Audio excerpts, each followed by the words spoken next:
It was the fall of 2016 in rural northern Utah when I first arrived at the so-called Sanctuary of Light, a remote compound nestled deep in the Wasatch Mountains. I was 24, fresh out of college, emotionally burnt out and vulnerable after losing both my parents in a car accident that summer. An old college acquaintance, Clara, had reached out just when I was spiraling, offering me a place to stay, to heal, to find meaning again. I didn't ask many questions. I should have. The drive into the mountains was beautiful at first, until my phone signal dropped and the paved road gave way to winding gravel. The further I went, the more the landscape began to feel detached, like I was slipping into some parallel version of reality. Trees grew denser, darker. The only signage was a hand-painted board nailed to a post sanctuary ahead. Seekers welcome. When I arrived, Clara was waiting at the gate in a long white robe, her hair braided into an intricate knot with what looked like dried lavender. She smiled, but there was something about the way she blinked, too slow, too measured. Around her were others dressed similarly, silent, watchful. The moment the gate closed behind me, a strange finality settled over my chest. I told myself it was just anxiety. It wasn't. The sanctuary wasn't a run-down shack in the woods. It was organized, unnervingly pristine.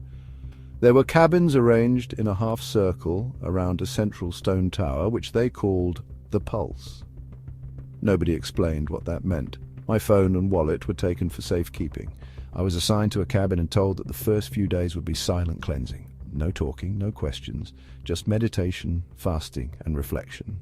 At night, strange chants would echo from the Pulse, low, guttural sounds that made the hair on my arms stand on end. I wasn't allowed near the tower, but I would see lights flickering through its slit-like windows, red and blue pulses like a slow heartbeat.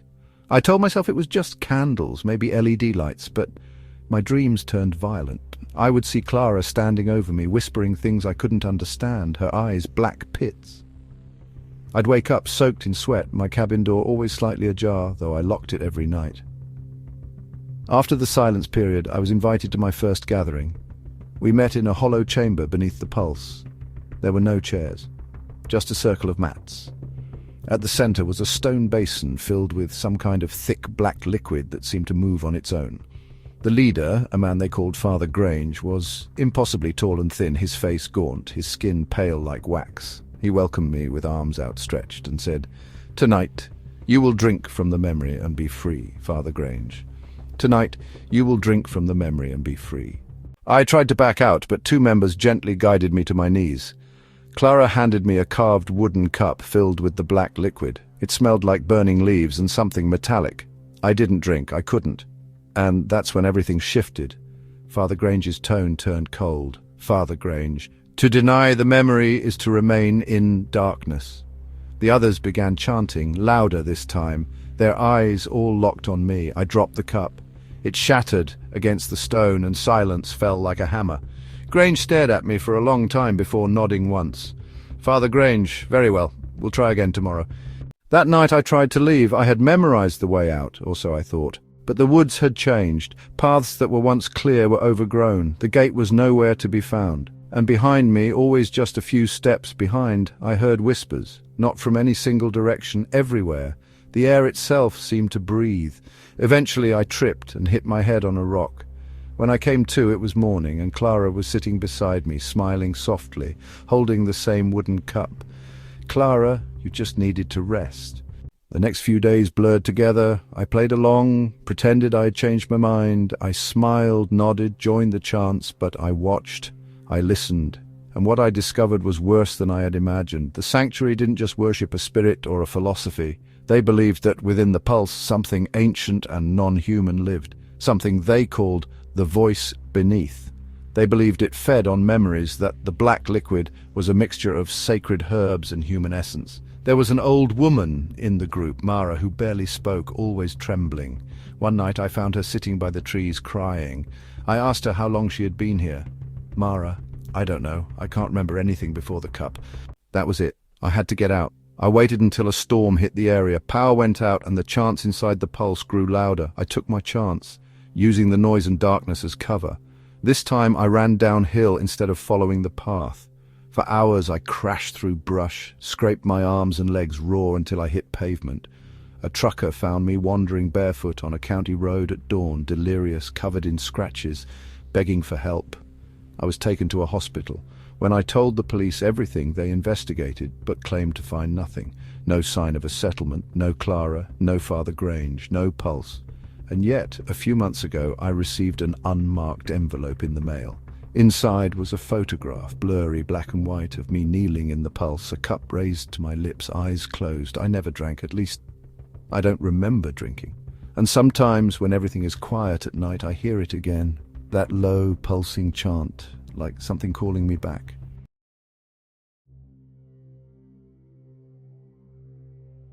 In October 2014, I was 22 and in a strange in-between phase of life. I had just dropped out of college, estranged from my family, and was couch surfing through the Northwest when I came across a flyer posted at a community board in Eugene, Oregon. It said something like, "Seeking seekers. Nature-based living. Reclaim the rhythm. Food, shelter, purpose."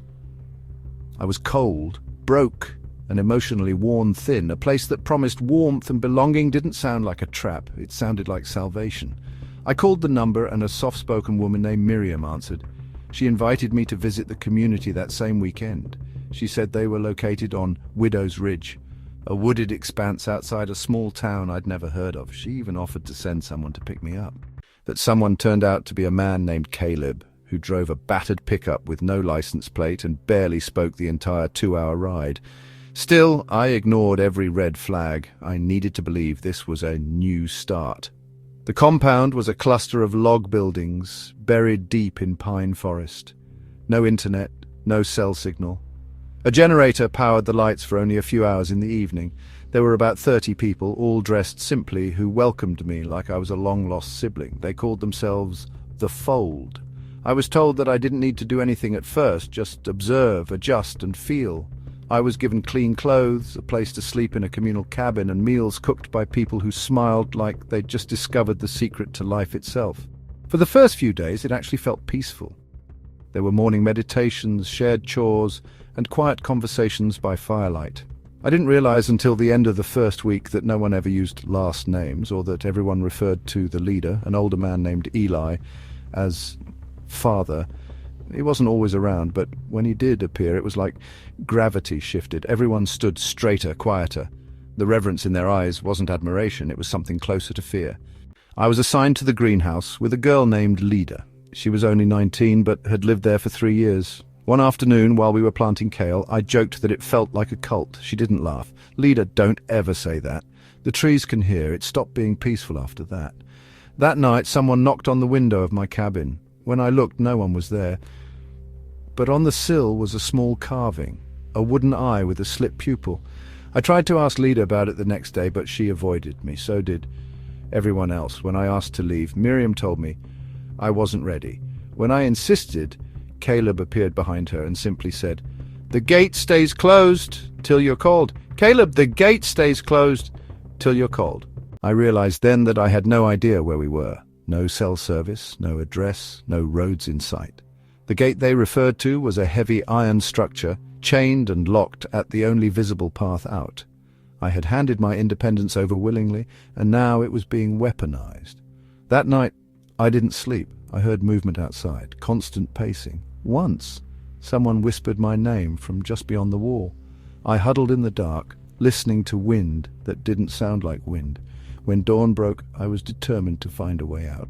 Over the next 3 days, I played along. I smiled, I cooked, I helped in the greenhouse, and each night I packed a bag, memorized the guard rotations, and studied the terrain. Lida began to soften again. She whispered that she could help if I promised to take her too. We waited until the full moon. It would light our path, but it also meant the rite, a ceremony they held once a month where Eli would lead the community in a chant that went on for hours. Everyone would be in the main hall entranced. It was our only chance. We slipped out during the second hour of the chant. Lida led the way. We kept off the trail, cutting through the woods away from the gate, toward where she said an old logging road used to run. I thought we were in the clear until I saw a flicker of movement behind us, then another, soft footfalls that didn't belong to animals. The forest seemed to tighten around us. I could hear whispers, like dozens of mouths speaking in unison. Suddenly, Lida stopped. Her shoulders stiffened. "Lida, they're in the trees! Lida, run!" I bolted. Branches tore at my arms, my lungs burned, but I didn't stop. Behind me I could hear her screams cut off like someone had hit mute. I kept running until I stumbled out onto a dirt road, nearly collapsing in front of a Lone Ranger truck doing a midnight patrol. I begged him not to turn back.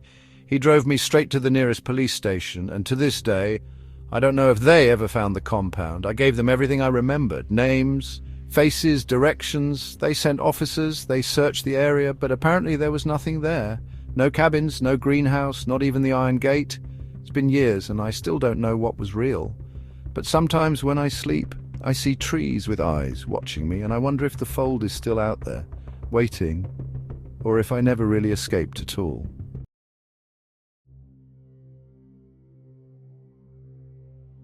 In the late summer of 2014, I was living in southern Arizona, fresh out of college and feeling totally directionless.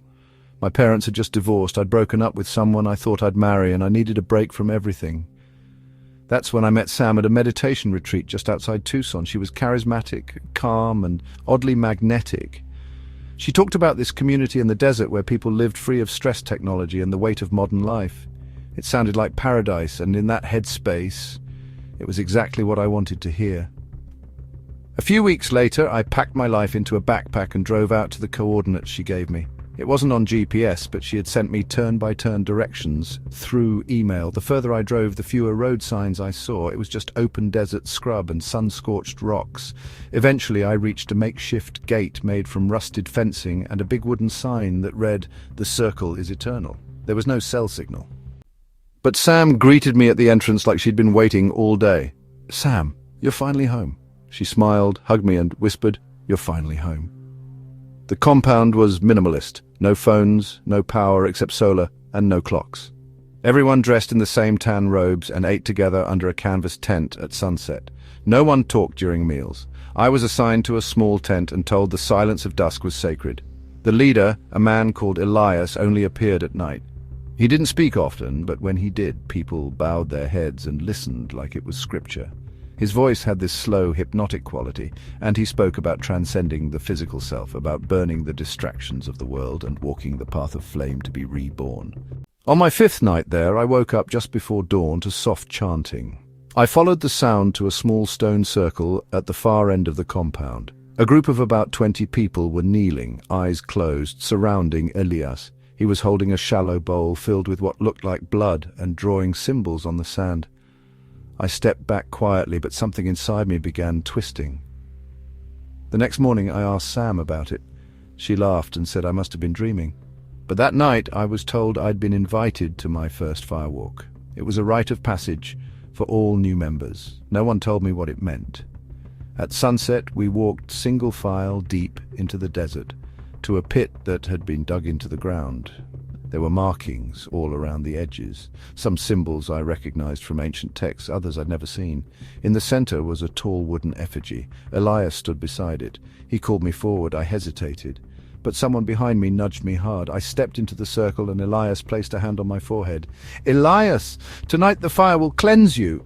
Then he nodded, and 2 members lit the effigy. The flames rose fast. I was told to kneel. Then the chanting began, rhythmic, loud, intense. I couldn't breathe. The smoke was thick, the heat unbearable, and I felt this overwhelming pressure in my chest, like something was trying to crawl inside me. That's when I saw them, figures beyond the firelight, not people, thin, elongated shadows standing perfectly still in the dark, just beyond the edge of the circle. Their heads were too long. Their arms reached almost to the ground. No one else seemed to notice. The shadows didn't move, but I swear I felt them watching me. I stood up, dizzy and trembling, and backed away from the fire. Elias shouted something, but it was drowned in the chanting. I turned and ran, just ran. I didn't know where I was going, but I knew I had to get away. I stumbled through the desert for hours. The stars were my only guide. My water ran out fast. By sunrise, I was collapsing from exhaustion when I saw a dirt road in the distance. A border patrol truck was parked there. I waved, stumbled toward it, and collapsed in front of the officers. They gave me water, called for medical aid, and asked where I came from. I told them about the compound, but when they drove back with me, it was gone. I swear it was there. I showed them the landmarks, the directions, nothing. Not a tent, not a fence, not a single sign anyone had ever lived there. They chalked it up to dehydration and hallucinations. I tried to explain, but even I started doubting what I'd seen. I went back home and spent a week in a hospital for heat exhaustion. I've searched satellite images, talked to desert hikers, even tried to trace Sam online. Nothing. It's like they vanished, like they were never there. But sometimes at night, when everything is quiet, I hear that chant in my dreams. And every time I wake up, I feel a faint warmth on my skin, like the fire never went out.